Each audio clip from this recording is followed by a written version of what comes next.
Bwana Yesu, ninakushukuru kwa ajili ya siku ya leo ambayo tunakwenda kujifunza neno lako sasa na ulivyokusudia. Pokea sifa na heshima kwa uaminifu wako mwingi katika jina la Yesu. Amen. Haleluya. Twende tukaangalie somo linasema kutukuzwa pamoja na Kristo. Kutukuzwa pamoja na Kristo ndilo somo ambalo tunakwenda kujifunza, na kitabu ni Warumi sura ya 8.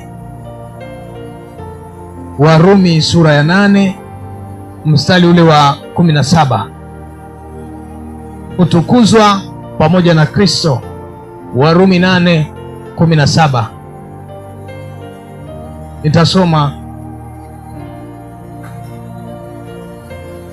kisha unafika Warumi 8:17. Na kama tu watoto, basi tu warithi, warithi wa Mungu, warithio pamoja na Kristo.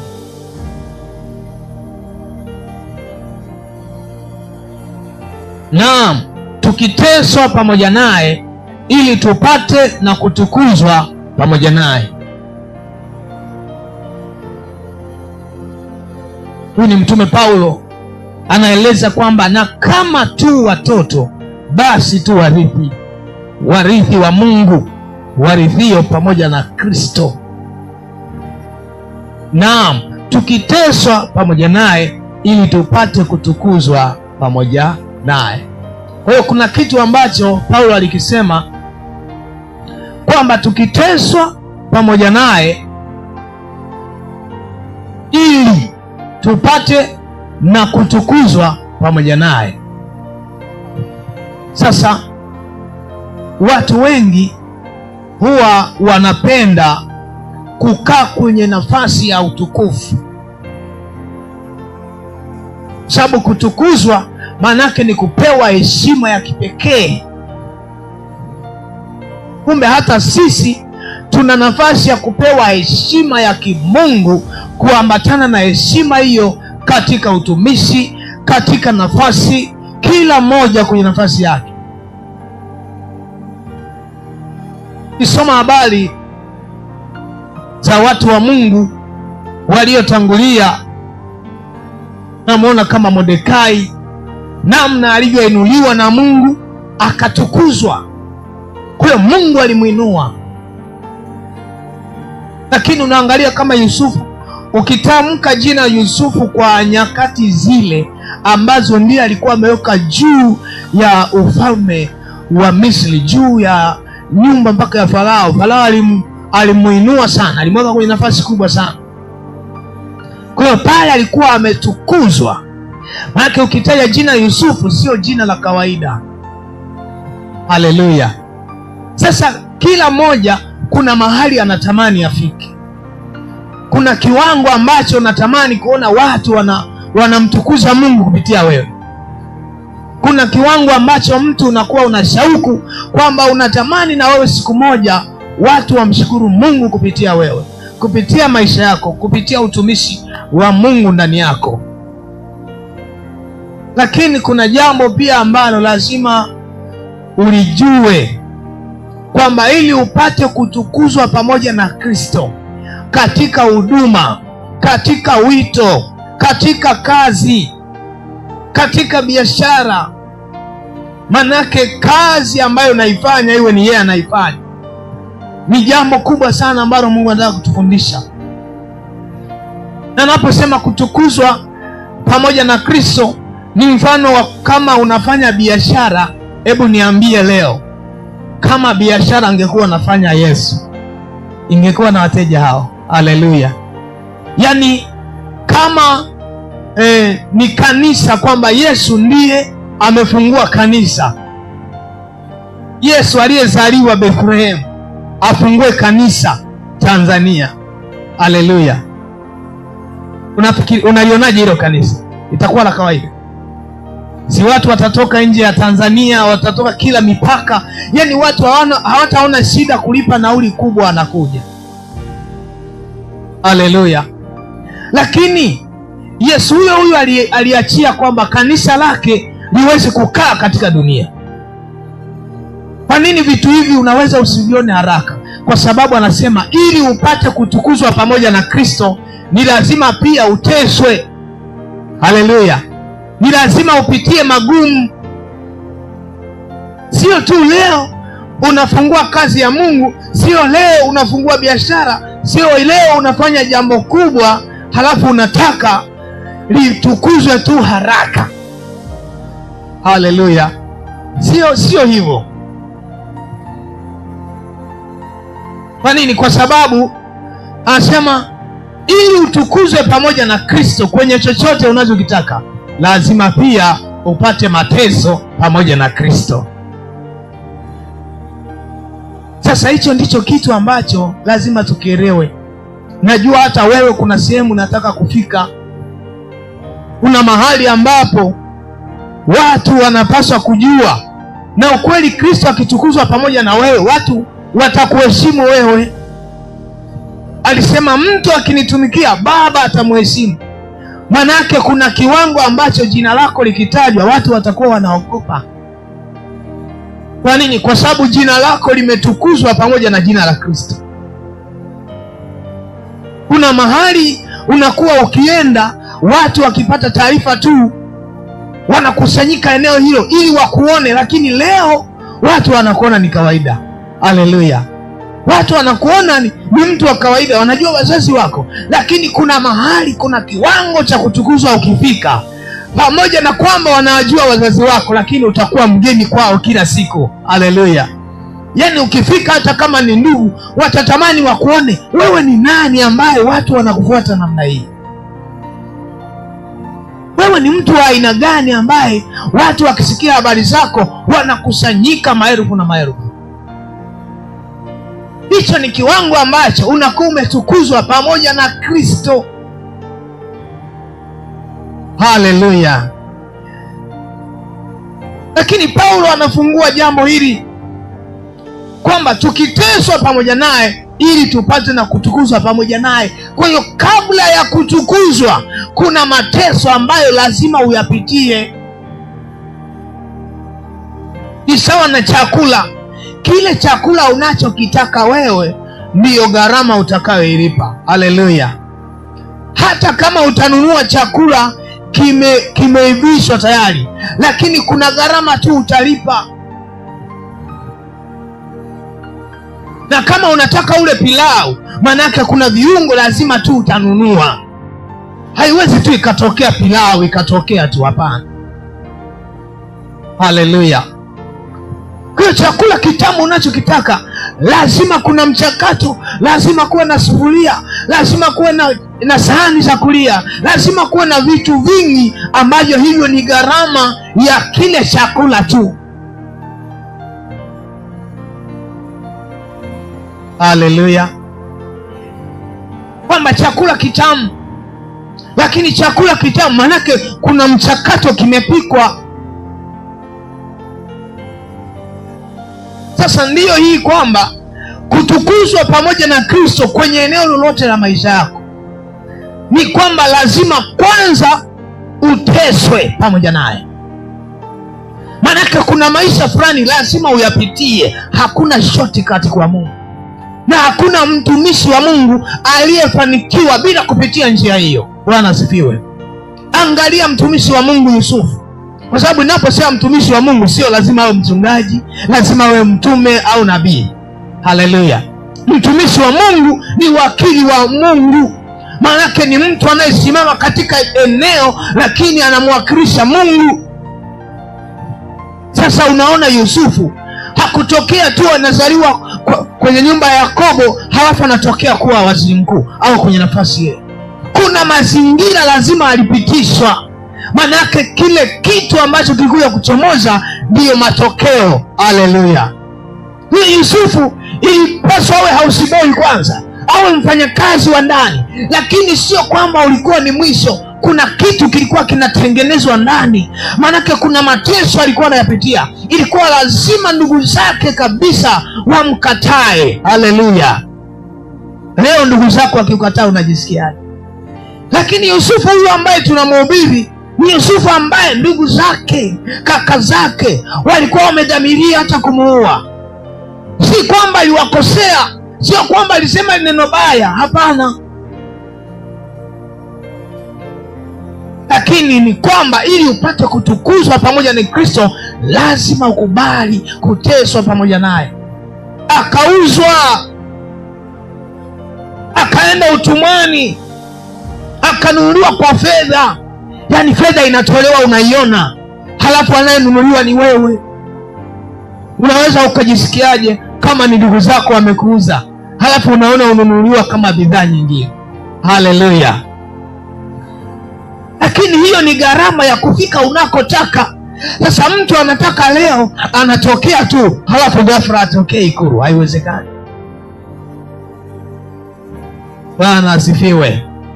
Tunaona hata Yesu alipozaliwa, alizaliwa, Herode anamtafuta, kina Yusufu na Mariamu wanampeleka, wanamtoa, wanaenda Misri, lakini anakuja kudhihirika kwenye ukuu akiwa na miaka 30. Kuna mchakato ambao ulipita, lakini nachotaka kuambia ni kwamba mahali kokote ambako unakuwa unataka Mungu akutukuze, lazima ukubali kuteseka. Haleluya! Lazima ukubali. Yaani kuna mambo hayataenda kama unavyotaka.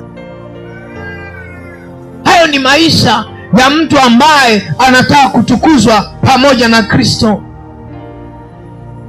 Muangalie Daudi ambaye tunasema habari zake, ambaye alitukuzwa pamoja na Kristo akawa mfalme, lakini alipitia mangapi akiwa anawindwa na Sauli? Alipitia mangapi akiwa anapambana na dubu? Haleluya! Kumbe tunaposema kutukuzwa pamoja na Kristo, kuna jambo huwa linatangulia kwanza, ambalo ni maumivu, ni kuteseka, moyo unaugua.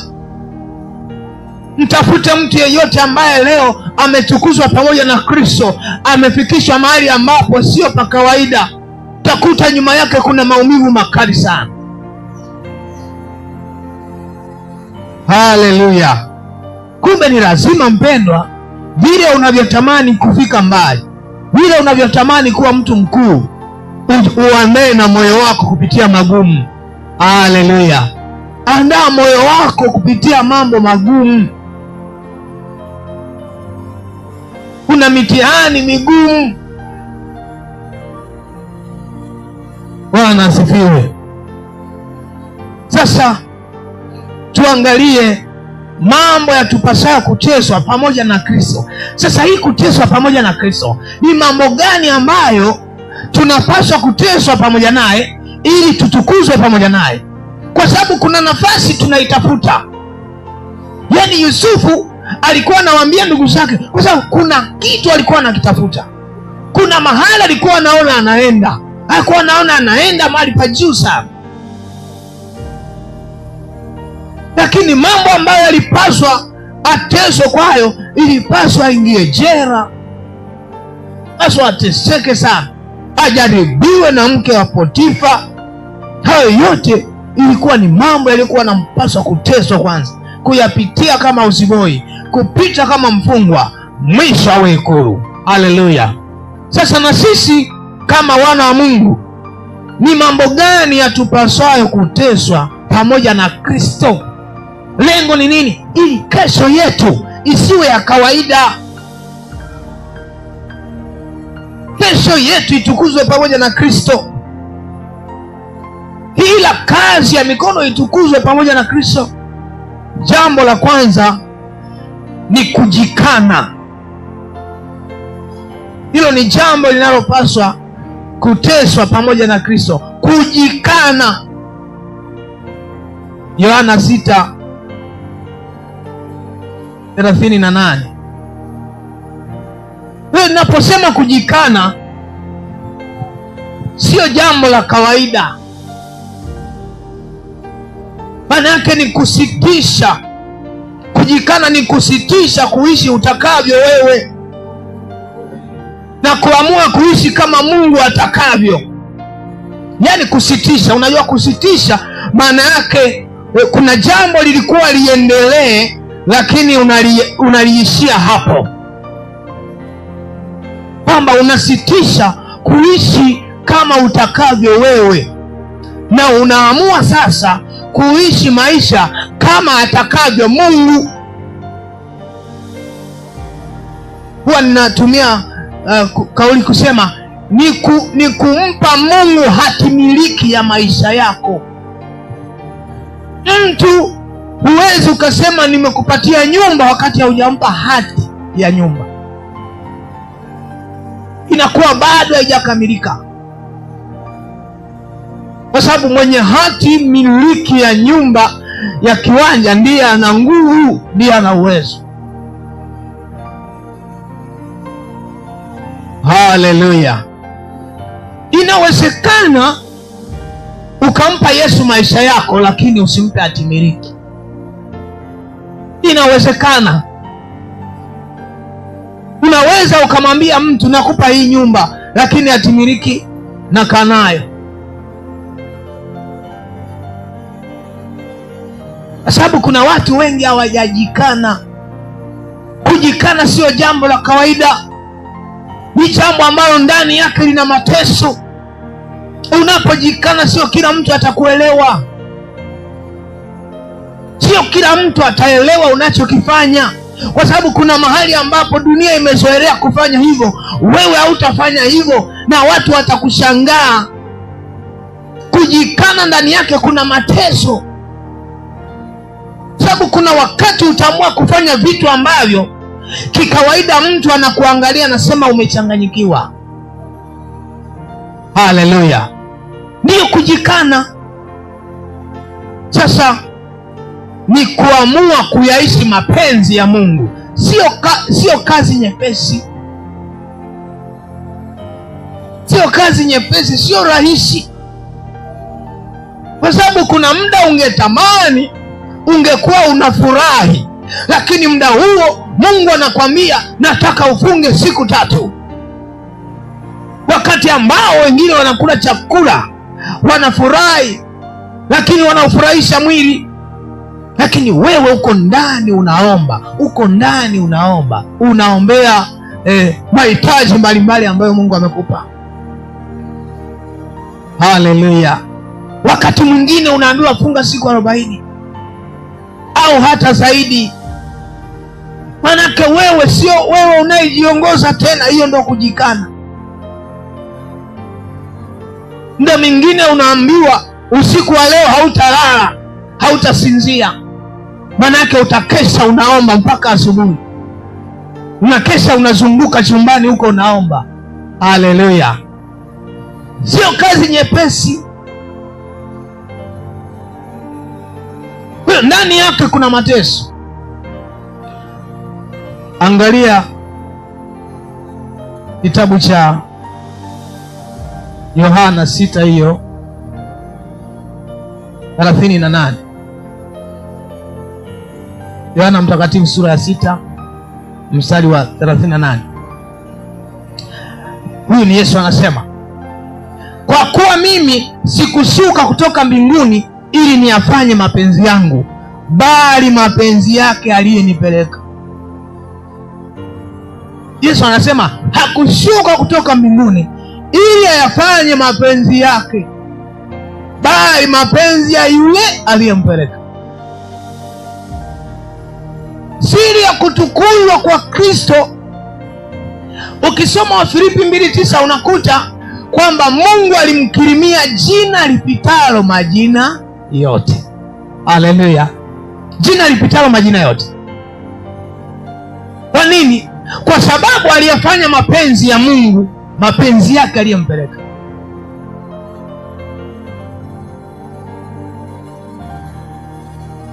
Sasa siri ya Yesu kutukuzwa, anasema amepewa mamlaka yote mbinguni na duniani. Tena funguo za mamlaka, funguo za mauti na kuzimu anazo kwenye mkono. na wanasema aniaminie mimi, kazi nizifanyazo naye atazitenda. Haleluya! Maana yake anaruhusu mlango wa kutukuzwa pamoja naye. Lakini jambo pekee ambalo lilifanya watukuzwe kwa kiwango hicho ni kwa sababu hakuyafanya mapenzi yake mwenyewe, bali ya Baba aliyemtuma. Maana yake alijikana. Kujikana, nasema deny yourself, yani kujikataa. Kujikataa. Sio kila mtu atakuelewa, sio kila mtu atakuelewa. Unafika mahali unajikataa, maana yake unakataa kuishi vyote unavyovitaka wewe.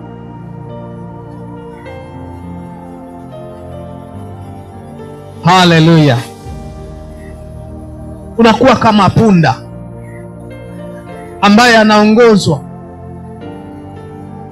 haendi atakako. Kwa hiyo Mungu akisema geukia huku, unageuka, sio rahisi.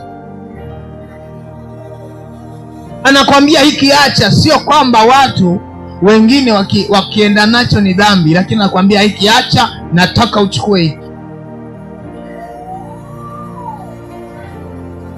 Haleluya! Ibrahimu ana mtoto wa pekee, alafu Mungu anamwambia namtaka huyo mtoto, nenda kamtoe sadaka. Manake kujikana ni kwamba lolote asemalo Bwana, wewe unapaswa kusema ndiyo.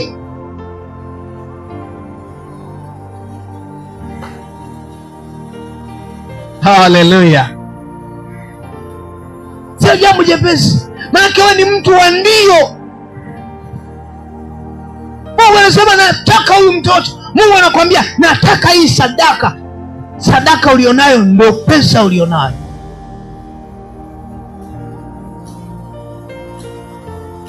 Haleluya!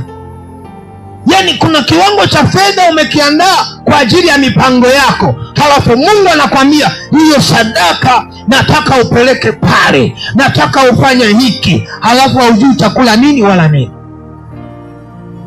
halafu unachukua pesa unaipeleka. Sio jambo rahisi. Yesu alikutana na tajiri mmoja ambaye alijiona mwenye haki sana. Naambia Yesu, nifanye nini ili nipate kurithi ufalme wa mbinguni?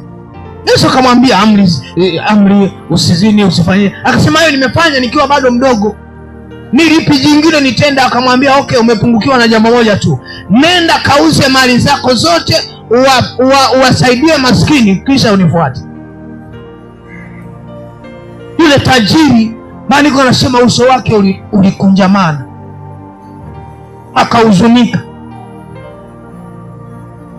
Kujikana sio jambo jepesi, maana yake alikuwa ili pesa sema ndio.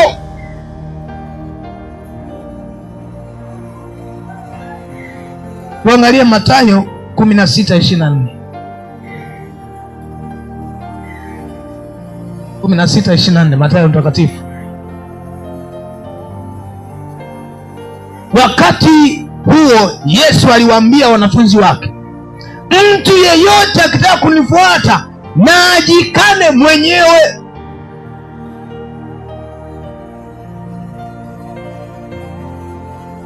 Mathayo 16:24 anasema mtu yeyote akitaka kunifuata. Kunifuata wapi? Kwenye kutukuzwa pamoja naye.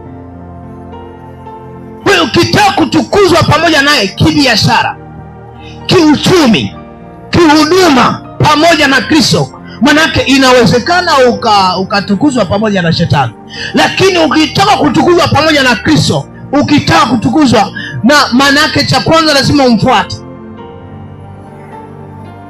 Lakini anasema ili umfuate, anasema mtu yeyote akitaka kunifuata na ajikane mwenyewe. Ili kumfuata alipotukuzwa, jikane kwanza. Lazima ujikane, ujikatae, ukubali kuishi sauti ya Mungu. Maanake Mungu awe ni mwanzo na mwisho kwenye maisha yako. anachokisema haijalishi watu watakuelewa au hawatakuelewa. Akikwambia fanya hiki, we unaenda, hauendi kusoto wala kulia. Asemalo Bwana ndilo. Sio maisha mepesi. Haleluya. Sasa mtu akitaka kunifuata, sio wengi wanaomfuata kutukuzwa pamoja naye. Wengine wakianza kumfuata wanaona kama njia ni ngumu, wanageukia kulia, wengine wanaenda kushoto. Ndio wao watumwa wa Ibilisi ambao siku ya mwisho atawakataa. Wengine atasema tulikuwa tunasaidia yatima, atawaambia siwajui. Wengine watasema tulijenga makanisa, atawaambia siwajui. Haleluya. Kwa nini? Kwa sababu walifika mahali panapohitaji kujikana, wao hawakujikana, wakatafuta njia mbadala kwa mashauri ya watu wasiofaa, hawakutaka mashauri ya Bwana. Kwa hiyo wengi wameanguka katika eneo la kujikana. Maana Mungu hawezi kutukuzwa pamoja na wewe kabla haujajikana, kwa sababu ili umfuate kwenye kiwango cha kutukuzwa pamoja naye, lazima ujikane kwanza, lazima ujikatae, lazima ujikatae. Huenda kuna mifumo ya kifamilia ambayo ilikuwepo, lakini lazima ukubali kuingia kwenye mfumo wa Mungu.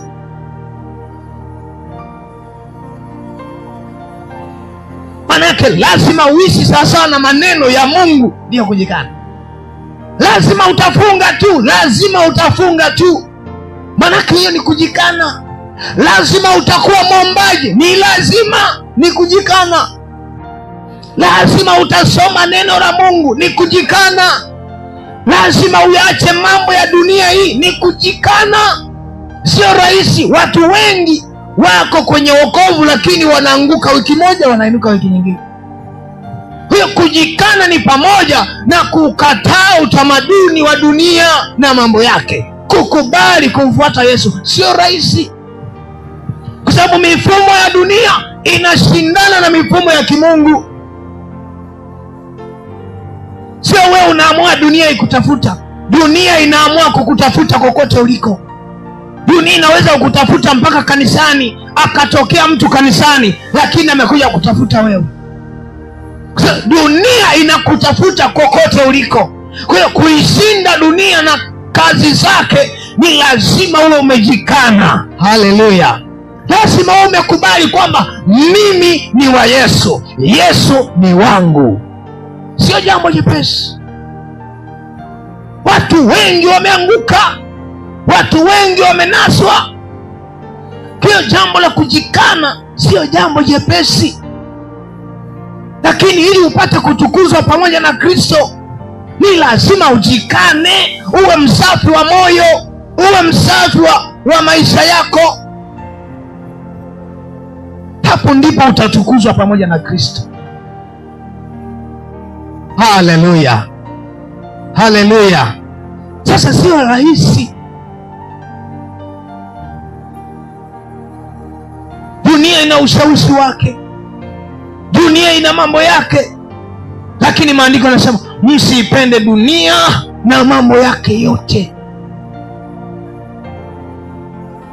Lakini wangapi ambao wanahitaji jina la Yesu, lakini dunia bado wanahitaji, dunia bado wameishikilia, bado wanayatenda ya duniani, bado hata kuwatofautisha na dunia imekuwa ni ngumu sana.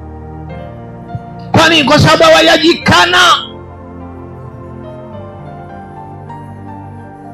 Lakini mpendwa, ambaye ndani yako unaugua kwa ajili ya kutukuzwa pamoja na Kristo, Yesu anasema cha kwanza lazima ukubali kuteseka kwa kuacha mambo ya dunia, kwa kujikana mwenyewe, ili upate kutukuzwa pamoja na Kristo. Ni lazima ujikane. Yesu alifanya mapenzi yake aliyempeleka. Baba ndiye aliyemtuma. Haleluya. Alitumwa na akaamua kuyafanya mapenzi ya Baba aliyemtuma. Sasa angalia Yohana 17 mstari wa 5. Yohana mtakatifu 17 mstari ule wa 5.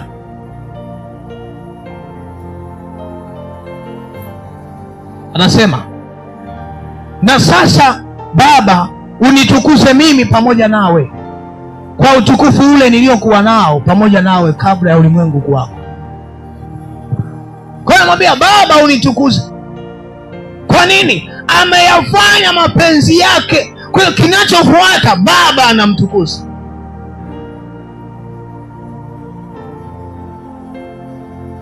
Haleluya. Kwa hiyo hata sisi, ili Yesu Kristo atutukuze sisi, cha kwanza ni lazima tuyafanye mapenzi yake. Tukisha yafanya, tumwambie Yesu tutukuze, sababu sisi asili yetu sio ya ulimwengu huu. Asili yetu tumetokana na Mungu mwenyewe, kama yeye alivyosema, hakushuka kutoka mbinguni ili ayafanye mapenzi yake, bali ya yule aliyemtuma. Na sisi hatukuzaliwa katika Kristo ili tuyafanye mapenzi yetu, bali yake aliyetutuma sisi. Haleluya. Sasa hilo ni jambo la kujua. Wakasema Baba unitukuze.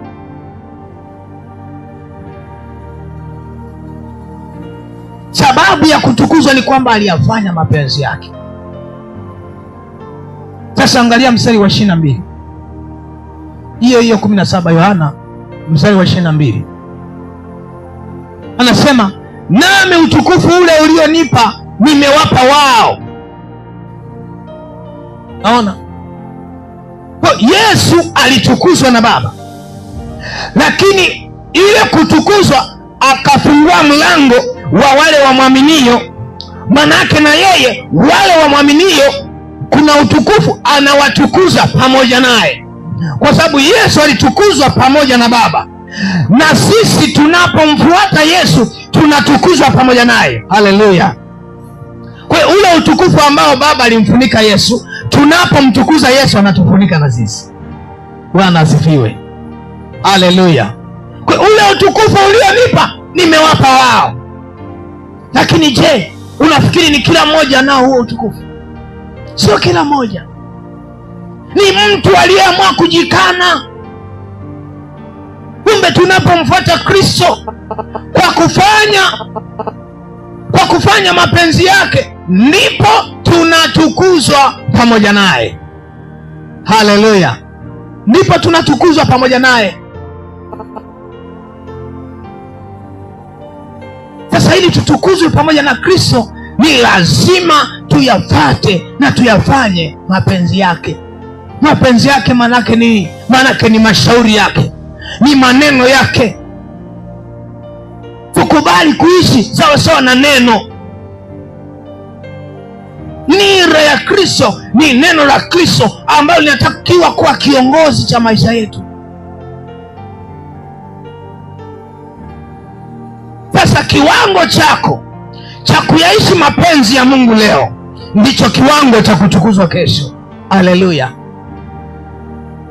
Yaani unapoamua leo kwamba nataka nianze kuyaishi mapenzi ya Mungu, nataka mimi neno la Mungu liwe dira yangu, sitaki kuendeshwa na dhambi tena, sitaki kuendeshwa na dunia tena. Maana yake unapoamua hayo maisha, na kuhakikishia hata kama leo wanakuona vipi, lakini kesho utatukuzwa pamoja na Kristo. Kuna nafasi itakutafuta wewe, hautaitafuta. Kuna kiwango kitakutafuta wewe, hautakitafuta. Kwa sababu Yusufu alitafutwa, hakutafuta. Kwa nini? Kwa sababu aliyaishi mapenzi ya Mungu, aliishi sheria ya Mungu. Akiwa gerezani, nafasi ilimtafuta aenda akatafsiri ndoto. Haleluya. Unapoamua kuishi mapenzi ya Mungu leo, kuna nafasi itatokea hata kama haikuwepo. Kuna kitengo kitatengenezwa hata kama hakikuwepo. Unachopaswa ni kwamba huo utukufu hauji mara moja, hauji tu kwamba umeokoka umeomba leo imekuwa. Hapana, lazima ujikane kwanza kwamba mimi sitarudi nyuma, mimi sitamwacha Mungu, nataka nimwamini Mungu mpaka mwisho. Haleluya. Maana kuna saa ya kulipwa. Kuna muda utafanywa promotion kwenye maisha yako na hautalia tena. Yusufu alifanywa promotion ambayo machozi aliyokuja kulia ni yale wakati anawakumbatia ndugu zake. Haleluya. Na ni machozi ya kuona ndoto aliyoiota imetimia. Aliona ndugu zake wanamwinamia, wakagoma, wakakataa. Kuna wakati usiombe kuona ndugu zako wanakushukia chini. Wewe omba uyafanye mapenzi ya Mungu, na ile ndoto unayoiota na lile jambo unaloliona litakuja kutimia tu kwa jina la Yesu. Haleluya. Kuna muda usihangaike na watu wanasema nini. Kuna wakati usihangaike watu wanakudharau kwa kiwango gani.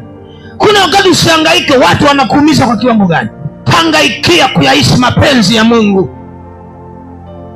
Sababu Yusufu hakuamua ndugu zake wamtese, wamharibu, lakini wao walijenga chuki ndani yao.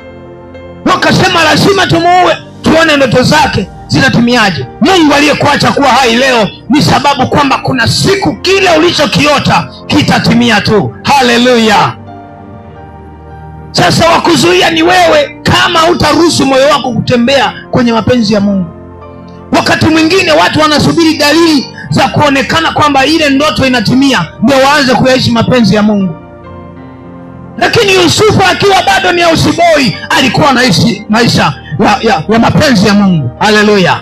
Hivyo hivyo ukiwa na hali yako hiyo hiyo, hivyo hivyo ukiwa na nafasi ya kudharauliwa, hiyo hiyo nafasi, endelea na mapenzi ya Mungu. Wewe endelea na mapenzi ya Mungu. Huo mtihani ukiisha, utaona Mungu anakupeleka nafasi nyingine. Haleluya.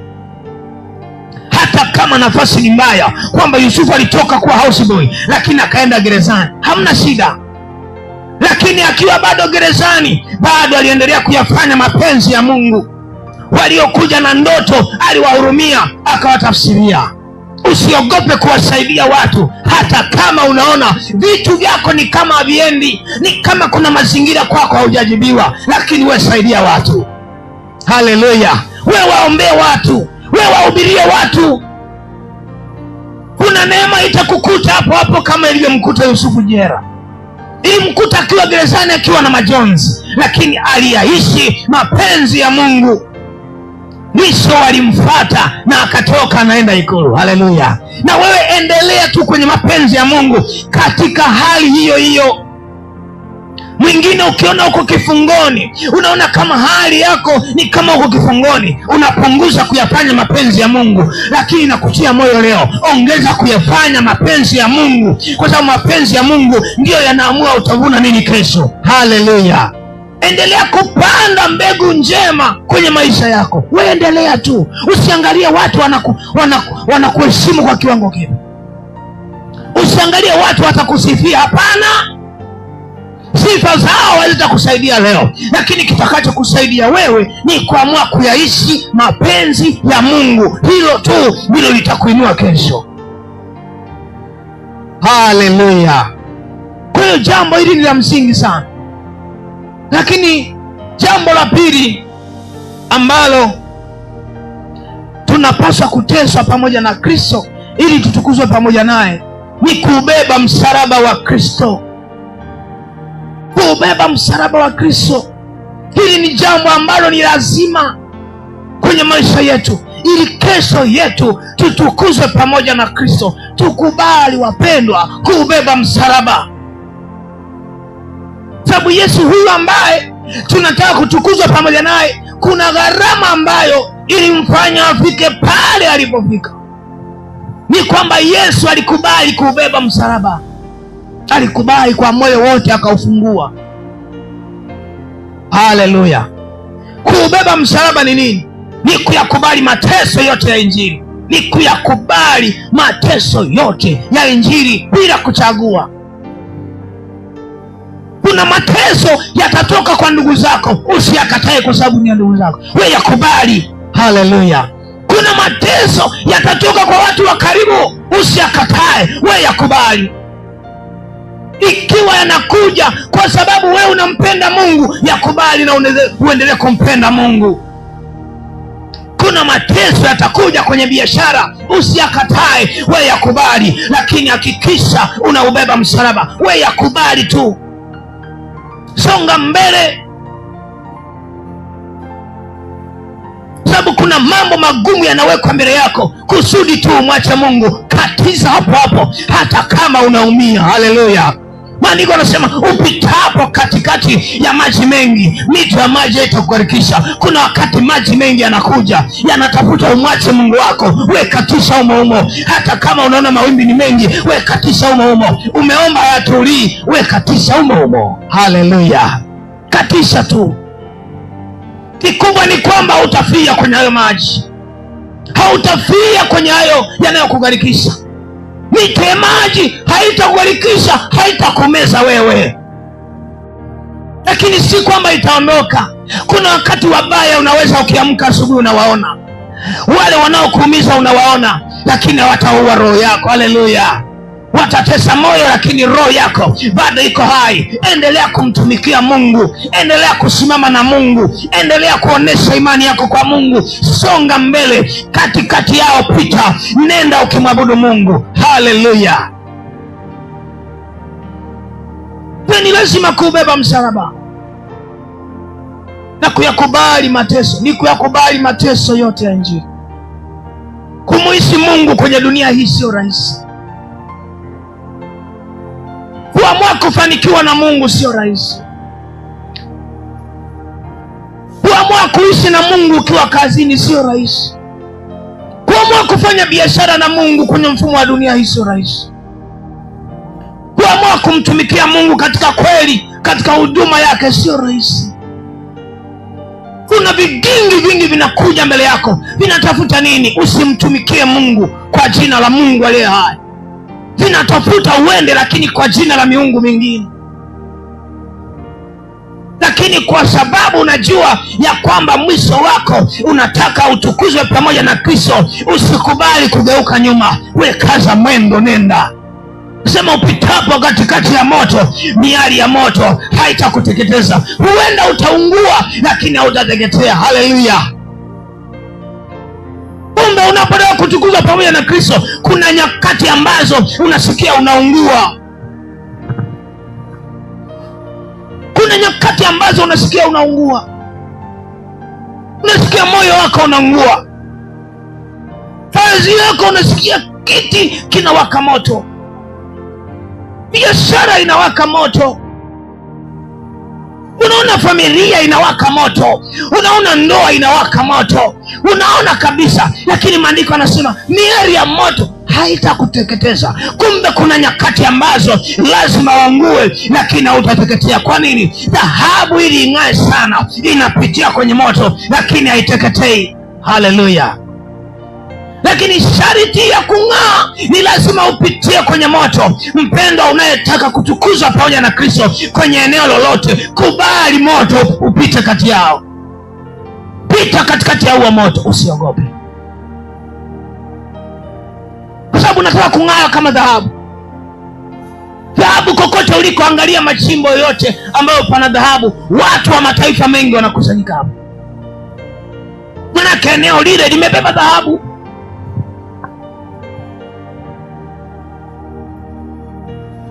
Haleluya.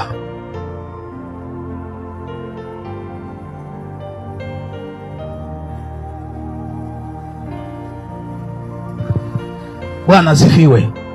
Sasa hivyo vitu ni lazima tuelewe kwamba nahitaji kutukuzwa pamoja na Kristo. Lazima nikubali kupitia kwenye moto.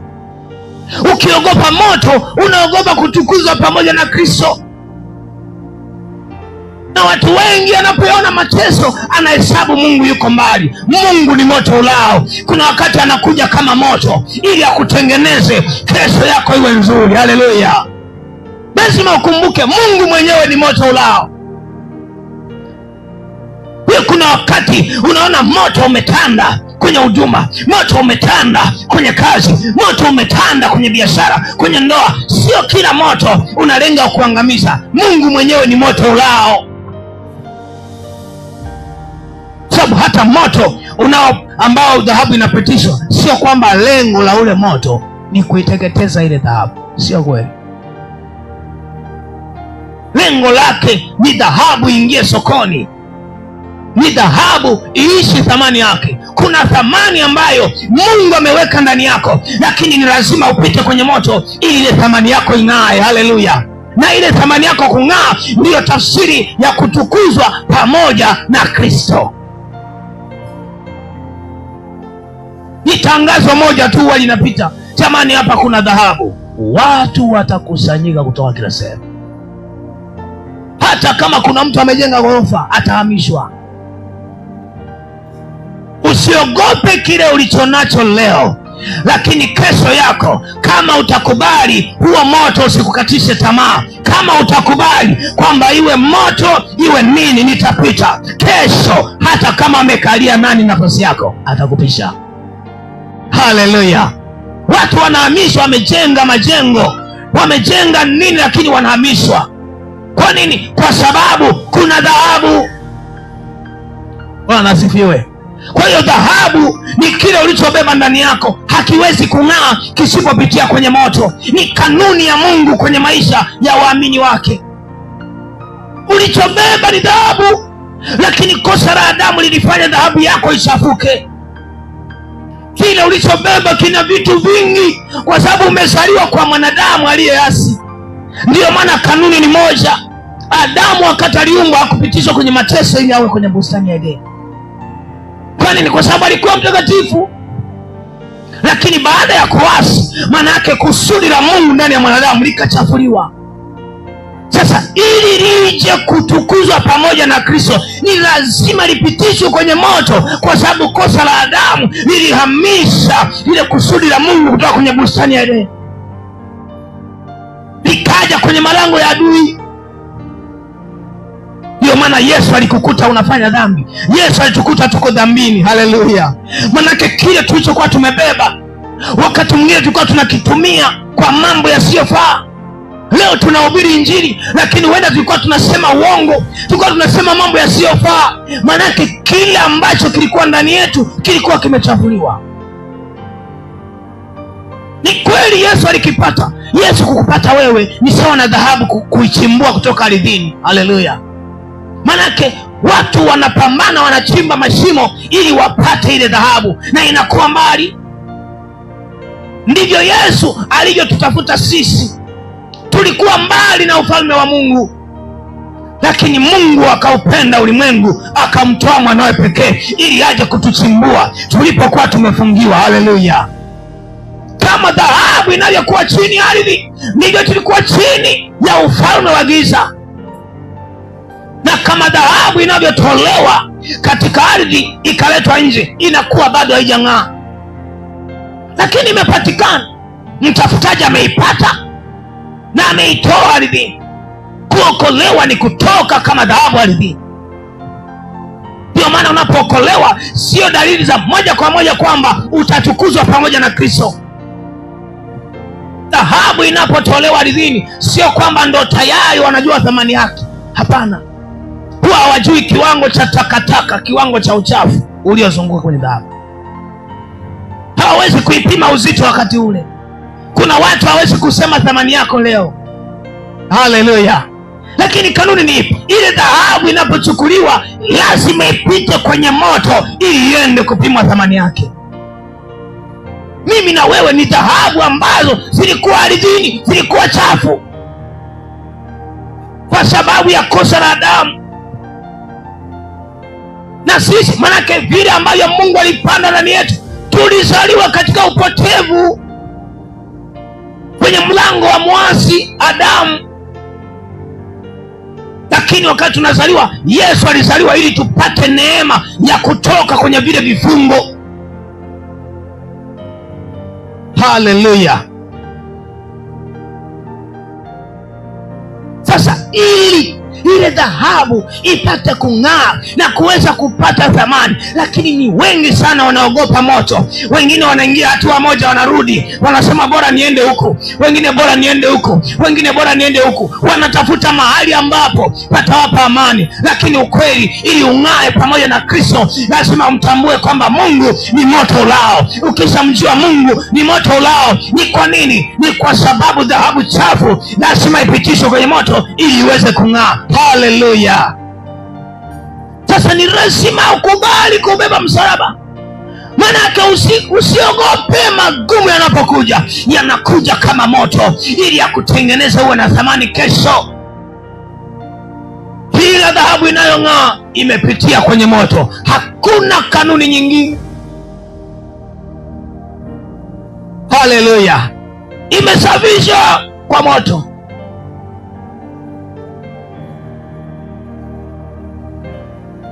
Sasa ni wakati wa kumwambia Mungu, nisafishe kwa moto. Haleluya! Yaani kuna wakati unamwambia Mungu, leta mitihani migumu, kwa sababu natamani nifike kule.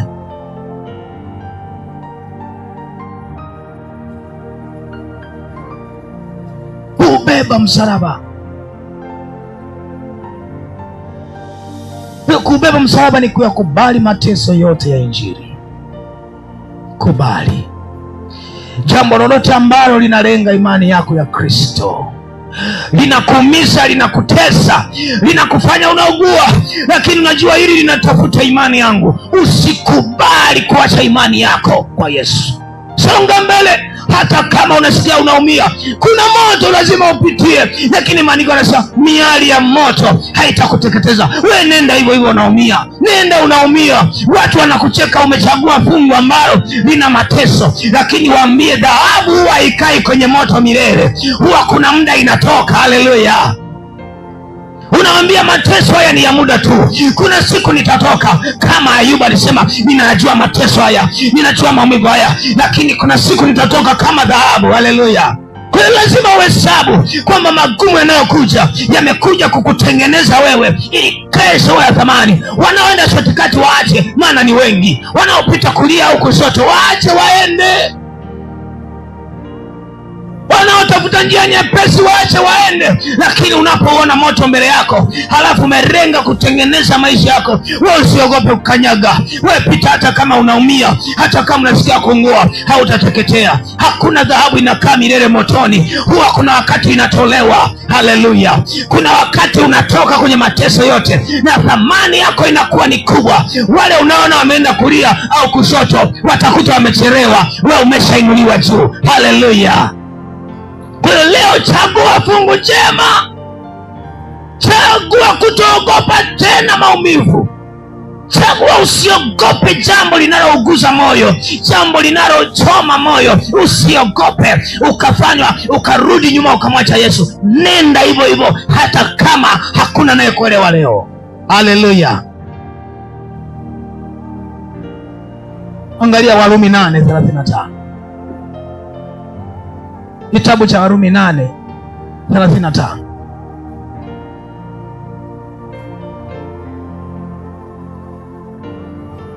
Paulo anasema tena, haya ni maneno ya Mungu: ni nani atakayetutenga na upendo wa Kristo? Je, ni dhiki au shida au adha au njaa au uchi au hatari au upanga?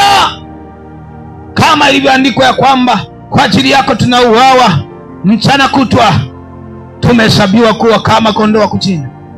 Mstari wa 37, lakini katika mambo hayo yote tunashinda, na zaidi ya kushinda kwa yeye aliyetupenda. Kwa maana nimekwisha kujua hakika ya kwamba wala mauti wala uzima wala malaika wala wenye mamlaka wala yaliyopo wala yatakayokuwapo wala wenye uwezo wala aliyo juu wala aliyo chini wala kiumbe kinginecho chote hakitaweza kututenga na upendo wa Mungu ulio katika Kristo Yesu Bwana wetu. Haleluya! Sasa Paulo alikuwa anaelezea baadhi ya mateso ambayo huwa yanamkuta mwanadamu. wakati ambao wanatafuta kutukuzwa pamoja na Kristo. Manake hayo mambo huwa yanatokea ili kukutenga na ule upendo wa Kristo, ule upendo wa Mungu, ile kutukuzwa na Mungu. Kuna wakati anasema dhiki au shida. Kwa hiyo kuna wakati dhiki zinatokea kwenye maisha yako, zinakuja kama moto. Lakini Paulo anasema kwa moyo wake ya kwamba nimegundua dhiki hazitanitenga na upendo wa Kristo. Kuna wakati shida zinakuwa ni nyingi, zinausonga moyo wako. Zinalenga nini? Zinalenga kuvunja moyo, kukatisha tamaa ya kumtumainia Kristo. Kuna wakati njaa, nakosa hata chakula, lakini unaelewa kabisa kuna njia ambazo nikiziendea huenda zitanisaidia, lakini ni za mwovu. Maana hiyo sio njaa ya kawaida, ni njaa inayolenga tumaini lako kwa Kristo liondolewe. Kuna wakati dhiki zinakuja kwenye maisha yako na unaona kabisa pengine niende kule, lakini ni mlango wa Shetani. Hiyo dhiki sio ya kawaida, imelenga kuondoa tumaini lako kwa Kristo. Nasema uchi, wakati mwingine hata mavazi, wakati mwingine hata shida. Uchi sio lazima ni mavazi, lakini kuna wakati shida yako inajulikana kwa kila mtu. Watu wanaelewa shida yako, wa nyumbani, wa mtaani, wa kijijini, kila sehemu wanajua shida yako, wanajua unaolipitia. Ni sawa na mtu aliyeko uchi. Lakini mwingine anaamua sasa liwe na liwalo na mwacha Yesu. We usimwache Yesu, haleluya. Maana tazama, huo moto ni wa muda tu, ni kama dhahabu ambayo iko inapitishwa kwenye moto, sio ili iteketee, ni ili ing'ae na kesho iwe bora zaidi, haleluya. Au hatari au upanga. Paulo sio mtu wa kawaida, ni mtu ambaye amefika kwenye kiwango cha kutukuzwa pamoja na Kristo. Kwa hiyo Paulo anaelezea mambo aliyokumbana nayo. Kuna wakati alikutana na upanga. Upanga manake ni mauti. Kuna wakati Paulo alikuwa anatafuta kuuawa. Wanajua Paulo yuko na ubii, lakini wanapanga njama waje kumwangamiza.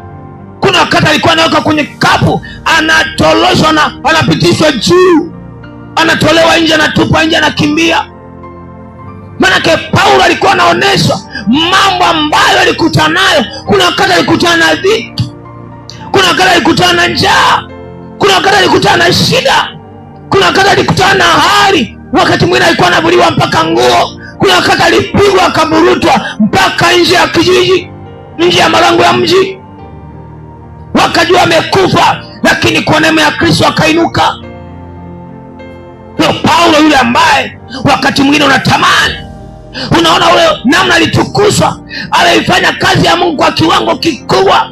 Ni kwa sababu aliyakubali mateso, alikubali kubeba msalaba, hakuogopa lolote kwa ajili ya injili ya Kristo. Akasema sionei haya injili, haleluya. Kwa jambo lolote, mateso yoyote yaliyokuwa yanafunga mlango wa injili, alikuwa anakabiliana nayo. Hakukubali dhiki au shida au chochote kimtenge na upendo wa Kristo, kimvunje moyo. Hakukubali. Na wewe usikubali kwa jina la Yesu, haleluya. Kwa sababu Paulo hakukubali. Ndio huyu Paulo anahubiriwa mpaka leo. Ndio huyu Paulo ana nyaraka nyingi katika Biblia. Ndio huyu Paulo anafundisha ulimwengu kwa mafunuo ya Kristo aliyoachiliwa ndani yake. Na wewe unapotamani kwamba utukuzwe pamoja na Kristo, kile ulichobeba kiguse mataifa na mataifa, ni lazima usiogope shida, usiogope dhiki, usiogope mateso. Yakubali ili utengenezwe kwa ajili ya kesho iliyo bora, haleluya. Sio kila shida itaondoka, lakini wewe utaondoka, utaiacha hapo, haleluya. Maana dhahabu inapochoma kwenye moto, sio moto unaiacha dhahabu, dhahabu inachomolewa, inaingizwa nyingine. Ndiyo mfumo jinsi wana wa Mungu wanavyotengenezwa. Ndiyo maana kina Petro, kina Paulo walipopitishwa katika moto. Leo ni zamu yetu, haleluya. Ni zamu yako, ni zamu yangu, tupitishwe kwenye moto. Paulo anasema yeye alipitishwa kwenye dhiki, Yeye alipitia kwenye mateso, lakini hakurudi nyuma, akakanyaga mwendo, akaendelea. Na sisi tusigeuke nyuma, ili kizazi kinachokuja kikuta ushuhuda wa Kristo uliofanywa kupitia maisha yetu. Ndiyo kanuni. Kwa hiyo moto uko pale pale, lakini dhahabu iliyochomwa unashangaa inauzwa, inaenda nje ya nchi, inatembea, inaenda huko, inakuja dhahabu nyingine. Haleluya! Kwa hiyo kuna aina ya dhiki inakuja kwenye maisha yako. Sio kwamba dhiki itakuacha. Dhiki inakaa kwenye familia, dhiki inakaa kwenye kazi, dhiki inakaa, wewe ndio utaiacha, utatoka. Haleluya! Kwa sababu hata Yusufu aliliacha gereza na bado watu wanapita, bado wafungwa wanaingia, lakini Yusufu akapita kwenye ile gereza. Sio gereza lilimwacha yeye, aliliacha gereza akaenda ikulu. Kwa hiyo kuna aina ya dhiki, kuna aina ya mateso, kuna aina ya maisha unapitia magumu. Sio yenyewe kwamba yatakuacha wewe, utayaacha, utayavuka, utapita. Haleluya! Utayavuka, utaenda. Vumilia, maana wanasema atakayevumilia hata mwisho ndiye atapokea taji ya uzima wa milele, taji ya ushindi, ndiye atakayeokoka. Hakikisha unabeba uvumilivu wa tofauti. Hebu sema nitavumilia mpaka mwisho. Haleluya! Sema nitavumilia mpaka mwisho, nitukuzwe pamoja na Kristo. Haleluya! Kwa hiyo usiogope lolote linalokuja mbele yako, usiogope. Liyo linatokea magharibi, mashariki, kusini, kaskazini, jiambie moyoni, huu ni moto umekuja kwa ajili ya kunitengeneza kesho yangu iwe bora. Kwa hiyo Paulo anaonyesha mambo magumu ambayo mwamini anakutana nayo katika kumfuata Kristo, lakini hakuogopa. Paulo hakuogopa. Angalia kitabu cha Matendo ya Mitume 21 mstari wa 13.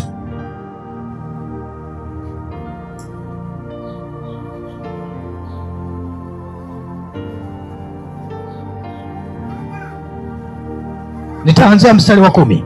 Basi tulipokuwa tukikaa huko siku nyingi, nabii mmoja jina lake Agabo akashuka kutoka Uyahudi. Alipotufikia, akautwaa mshipi wa Paulo, akajifunga miguu na mikono, akasema, Roho Mtakatifu asema hivi ndivyo Wayahudi wa Yerusalemu watakavyomfunga mtu mwenye mshipi huu, nao watamtia katika mikono ya watu wa mataifa. Basi tuliposikia haya, sisi na watu wa mahali pale tukamsihi asipande kwenda Yerusalemu. Ndipo Paulo alipojibu, mnafanya nini kulia na kunivunja moyo? Kwa maana mimi licha ya kufungwa ni tayari hata kuuawa katika Yerusalemu kwa ajili ya jina lake Bwana Yesu. Haleluya! Kwa hiyo Paulo anasema alikuwa tayari sio kufungwa tu, lakini alikuwa tayari hata kufa kwa ajili ya jina la Kristo. Uwe tayari, manake ya kuogopa magumu yoyote yaliyokuwa mbele yake. Alikuwa tayari hata kama yatamuua, lakini tumaini la Kristo hawezi kuliacha. Na wewe usikubali kuliacha tumaini la Kristo ndani yako, lililofanyika kwa msalaba na mateso mengi ya Kristo. Haleluya! Paulo aliyetukuzwa pamoja na Kristo hakuogopa tu kufungwa, lakini anasema alikuwa tayari hata kufa kwa ajili ya jina lake Bwana Yesu. Haleluya! Kwa ajili ya jina la Bwana Yesu huwe tayari hata kufa kwa ajili ya jina hilo. Haleluya! Maana yake chochote kitakachokuja kwenye maisha yako, kwenye biashara, kwenye ndoa, kwenye familia, kikilenga kuliondoa tumaini la Kristo ndani yako, usikubali. Usikubali mali zikakuondoa katika tumaini la Kristo. Usikubali dhiki au shida ikakuondoa kwenye tumaini la Kristo. Tumaini la Kristo linazaa. Wewe endelea tu, hilo tumaini kuna siku litazaa kutukuzwa pamoja na Kristo. Haleluya! Sababu tumaini la Kristo lilikuwa ndani ya Paulo lilizaa kufunguliwa kwa wengi, Alipoenda Yerusalemu ni kweli walimfunga, na mwisho akaenda mpaka Rumi, lakini alipofika Rumi ndio mwanzo tumepata kitabu cha Warumi. Alikuwa akihubiri Injili. Haleluya! Maandiko anasema alipewa kukaa kwenye nyumba ya kupanga mwenyewe. Watu walikuwa wakimjia akiojiana nao, kwa hiyo akapata neema ya kuwahubiria watu. Hakuogopa. Wewe usiogope chochote, uwe tayari hata kufa kwa ajili ya Kristo. Uwe tayari chochote ambacho kinakuja mbele yako ili kukuondolea tumaini la Kristo, usikubali. Paulo leo ni mtu wa pekee. Kama angekubali jinsi watu walivyokuwa wanamwaza kwamba usipande kwenda Yerusalemu, huenda leo tusingepata nyaraka za Warumi na vitabu vingine ambavyo ameandika, ambavyo vinasaidia kila itwapo leo maelfu na maelfu, mamilioni ya watu wanamrudia Mungu. Kwa yale mateso unayoyaogopa yamebeba maisha wengi. Wewe yakabili kwa jina la Yesu, yakabili kwa imani. Songa mbele tu, hata kama unaona mbele yako kuna hatua ngumu, songa mbele. Kwenye ugumu kuna watu utawaokoa. Haleluya! Songa mbele. Yeye hakuogopa. Kwa sababu hakuogopa, ndio maana leo Paulo alitukuzwa. Na sisi tusiogope, na wewe usiogope, ili kesho utukuzwe. Chochote unachokipitia kesho itakuwa ni muujiza, kesho itakuwa ni habari itakayosaidia wengi. Usiogope wala usirudi nyuma, wewe songa mbele. Hata kama kuna gumu linakukabili, limekaa kwenye maisha yako, songa mbele. Kuna siku utachomoka kwenye hilo gumu, na utakuwa ushuhuda ambao utaokoa mamilioni ya watu. Watakaosoma kitabu cha maisha yako wataokoka. Wengine watasimama kwenye imani ya Kristo baada ya kujua mapito yako uliyoyapitia na jinsi Mungu alivyokuinua. Dhahabu watu wanaigombania pale inapokuwa imeng'aa, haijawahi kosa mteja. Thamani yako itainuliwa kesho. Haleluya! Lakini kubali mateso, kubali mateso kwa ajili ya Injili. Maana yako kubali mateso kwa ajili ya Injili, maana yake yale magumu yanayokuja ili kukuondolea tumaini la Kristo, usiyape nafasi ya kukuondoa wewe. Kama ni kuumia, umia kwa ajili ya Kristo. Wewe kama ni kuugua, ugua kwa ajili ya Kristo. Mambo yote yanayotafuta kukuondolea tumaini usikubali. Hata kama yanakutesa leo, wewe kanyaga umomo kwenye mateso, lakini jiambie kama Ayubu kwamba nitapita tu, na siku moja nitatoka kama dhahabu. Kuna siku nitang'aa. Haleluya, haleluya. Jiambie. Hata kama Yusufu ni houseboy, ndani yake alijiambia, hata kama leo ndugu zangu wanakula, ndugu zangu wanashiba, leo naitwa houseboy.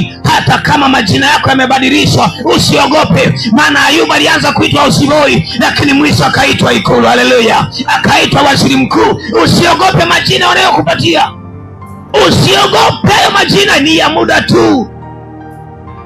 Kuna wakati alikuwa ni mfungwa, usiogope. Watu wanasema nini, umefungwa eneo gani? Usiogope. Hata Yusufu alikuwa mfungwa, lakini mwisho akawa waziri mkuu. Hata kama kuna jambo unaona limefungwa leo, wewe endelea kumtumaini Kristo, endelea kuwa na moyo wa kumpenda Mungu, ongeza kumtumaini Mungu, ongeza kumpenda Mungu. Kuna siku utaenda ikulu. Haleluya. Kuna siku watu watasema, hakika kama si Bwana aliyetuokoa, kama sio Bwana Israeli aseme sasa.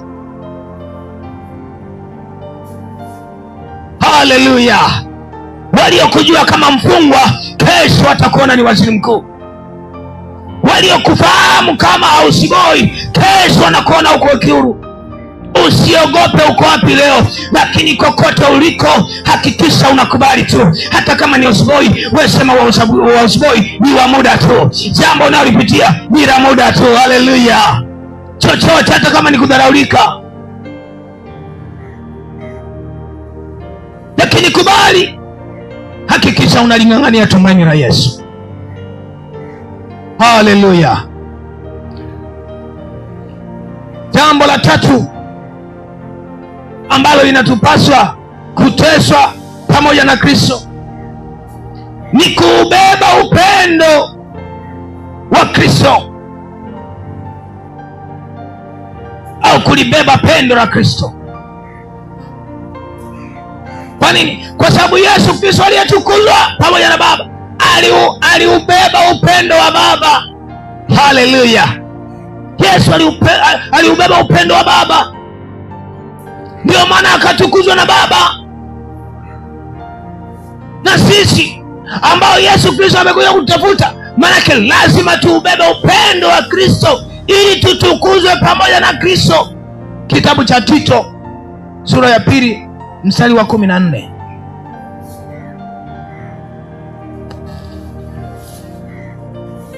Mungu wa Tito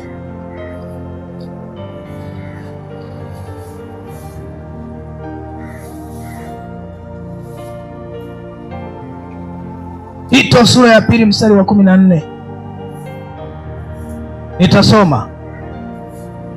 Ambaye alijitoa nafsi yake kwa ajili yetu ili atukomboe na maasi yote na kujisafishia watu wa miliki yake mwenyewe, wale walio na juhudi katika matendo mema.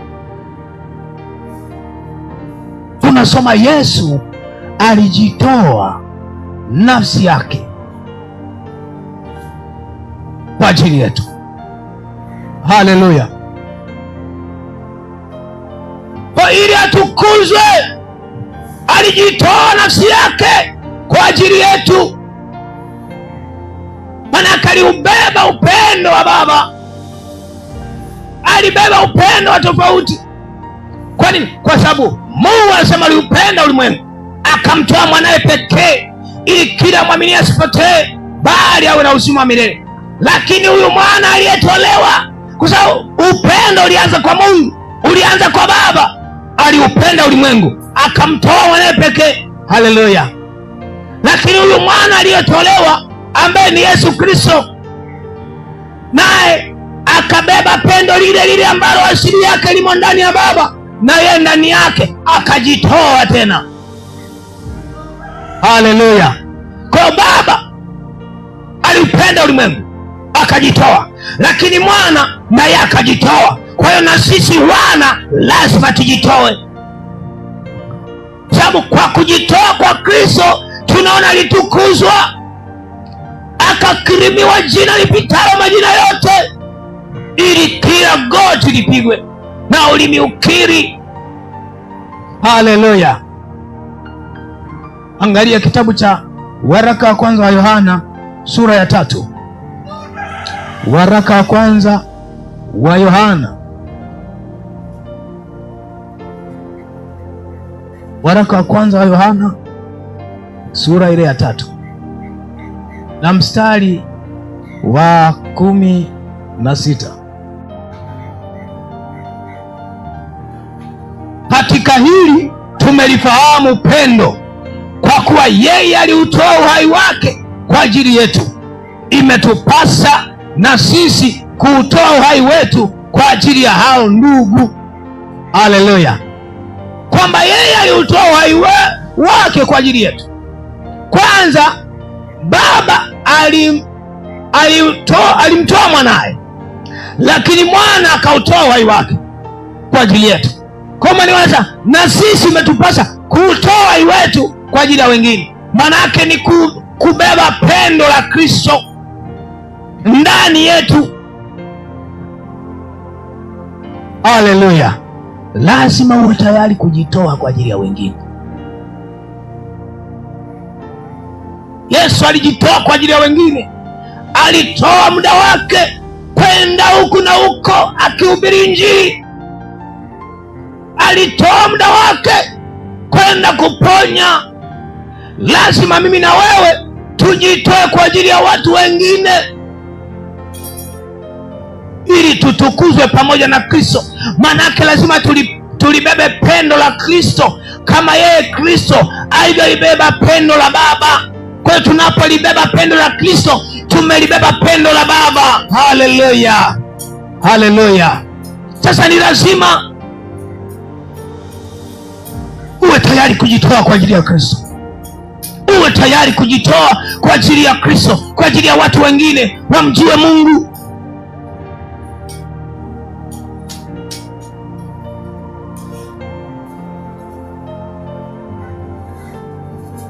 Haleluya. Sasa mpendwa, ni lazima kila mmoja, ili kutukuzwa pamoja na Baba, ni lazima ujitoe. Paulo alijitoa, alihubiri wakati mwingine mpaka usiku, alijitoa, alikubali kuteseka kwa ajili ya watu wengine. Lazima moyo wako ukubali kuteseka kwa ajili ya wengine, kubali kufunga na kuomba kwa ajili ya wengine, kubali wakati mwingine kuacha kazi zako kwenda kulihubiri neno la Mungu kwa wengine. Kubali, usione kama ni hasara. Kuna mtu ukimwambia kwenda kuhubiri Injili anaona kama anapoteza muda. Tafsiri yake ni kwamba mtu wa aina hiyo hawezi kutukuzwa pamoja na Kristo, hawezi.